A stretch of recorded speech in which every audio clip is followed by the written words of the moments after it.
In COVID, I bought a jet. In COVID, the third, I have three. The third one, in COVID. And the Lord said to me, it's time to get the aircraft. And he walked out.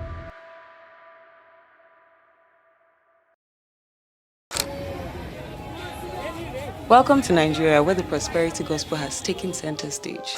Megachurches have established many of their branches across the country, promising people salvation and wealth. Now, behind the gleaming facades and charismatic leaders lies a web of deceit and exploitation. You know, in times past, being a pastor or a church person wasn't something people were particularly excited about. The church, as we all know, came into Nigeria as far back as the 1960s, and most of the doctrines of the church was centered majorly around the life of Jesus Christ.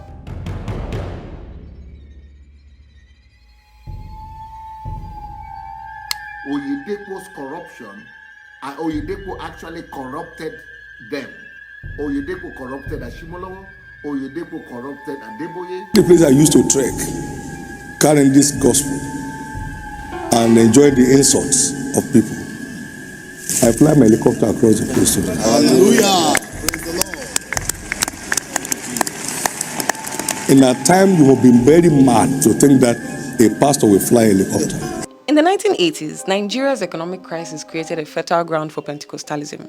Self-proclaimed prophets and pastors tapped into people's desperation, promising miracles and financial breakthrough. Now you see, these pastors have mastered the art of manipulation with words. They thwart scriptures that you're familiar with in their own favor and infiltrate the thoughts of their members with sweet theories of faith. You know, they do this until they're able to find a relatable ground to pinch their tents in the minds of people. 5 men in this ministry that will give a seed of $1,000 every year. I want to help some of you to move to your next level financially, and I want to help you in 2018. Whether you've done it before or not, it doesn't matter. You're going to give God 1 million naira in 2018. Mega churches like Winners Chapel, Christ Embassy, and Synagogue Church of All Nations, they all grew exponentially, attracting millions with their message of prosperity and divine favor. I am sent for the liberation of the men and women of this generation. On life, they might use it against me that I'm exposing the church, that I'm bringing down the church. So when the EFCC tell me, say, don't go on live, my lawyer said, don't go on live, collect your money. So it took them 1 year to pay me my money. The EFCC, I can't see my mates, where pastor, they collect their money. We plenty. Not be only me get the case. I know they lie. And only women. All of us got plenty for queue. Some of them are 5 million, 7 million. We plenty.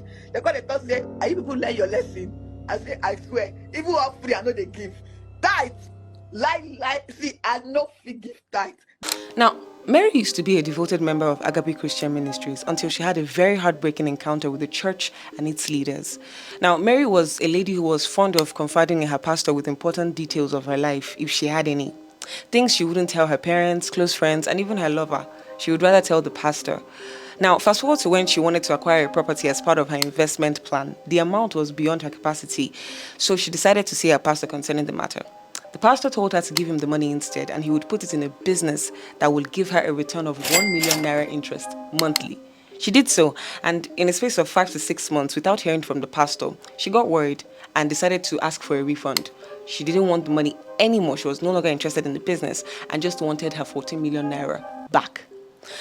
However, the pastor got offended, and not only did he abuse her, both emotionally and mentally, he started to instigate the church against her. She called the head pastors of the church, Pastor Felix and Pastor Mrs. Funke Adejumo, but their response was not very encouraging. They isolated themselves from the situation, stating that she didn't give to the church, so they couldn't be bothered. Now, at the end of the day, she had to involve the EFCC before she could get her money back. And it was later revealed through the pastor's statement of account that he never invested Mary's 14 million naira. Rather, he put it in his own business. They admitted Oyedepo to hospital in 2008 in England. For several weeks, He was sick in the hospital. And even in that same England, he would not let any member of his church, he will tell all our pastors that Baba is in Nigeria, he's doing prayers. After he came back from the hospital, he went to the pulpit and said he has never been sick in his life. He will also tell his members to be drinking oil and be drinking Ribena and be wearing handkerchief when he is going to the best hospital in England. Now, beneath the surface, a sinister game is being played. Church leaders are manipulating followers, using fear, guilt, and emotional blackmail to extract money and gain the loyalty of people. Make it clear to them.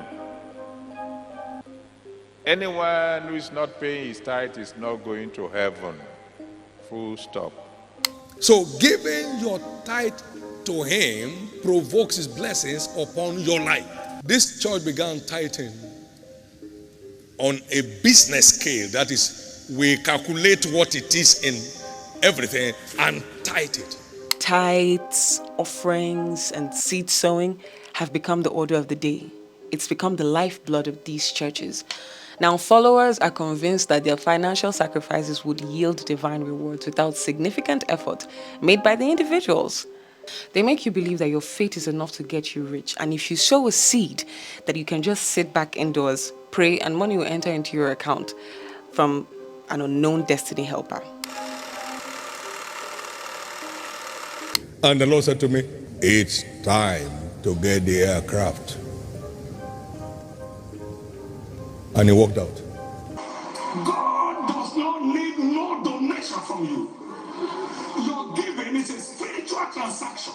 Meanwhile, these pastors who feed you with such information, and most of these church leaders, they live very opulent lives, flaunting their wealth and their influence. Personally, I don't think pastors should be braggadocious about their wealth. Jesus' ministry needs money, that's true. I'm not saying I have a problem with pastors having money. What I'm concerned about is how they make this money. You can't be exploiting people and flaunt your wealth and brag about it. Now, this level of scam has left countless victims in its wake. I mean, families have been torn apart and lives have been ruined by the false promises of prosperity. You'd even discover that in some Nigerian families, some wives uphold the words of their pastors more than their husbands' words. Now, communities have been neglected and social services ignored as churches, they focus more on enriching themselves. Government agencies and regulatory bodies that we have in the country have completely turned a blind eye and have actively enabled these churches to operate with impunity. They give these churches the platform with which they commit these atrocities. You see, political patronage and corruption have shielded the church. Connections, that's what Nigeria is about. And they've shielded these leaders from accountability, allowing them to continue their scams unchecked. The megachurch scam in Nigeria is a cautionary tale of greed, manipulation, and the exploitation of faith. I mean, it's time to expose the truth and hold these people, these leaders, these pastors accountable and reclaim the true meaning of our faith, of religion, compassion, love, and service to humanity. The megachurch scam in Nigeria is a cautionary tale of greed, manipulation, and the exploitation of faith. I mean, it's time to expose the truth and hold these pastors, these leaders accountable and reclaim the true meaning of religion, the true meaning of our Christian belief. It's all about compassion, love, and service to humanity. So if you liked this video, how about you click the like button, share to your friends, and of course, subscribe to the channel. We will be bringing more topics like this on this QE show. And for now, it's bye-bye.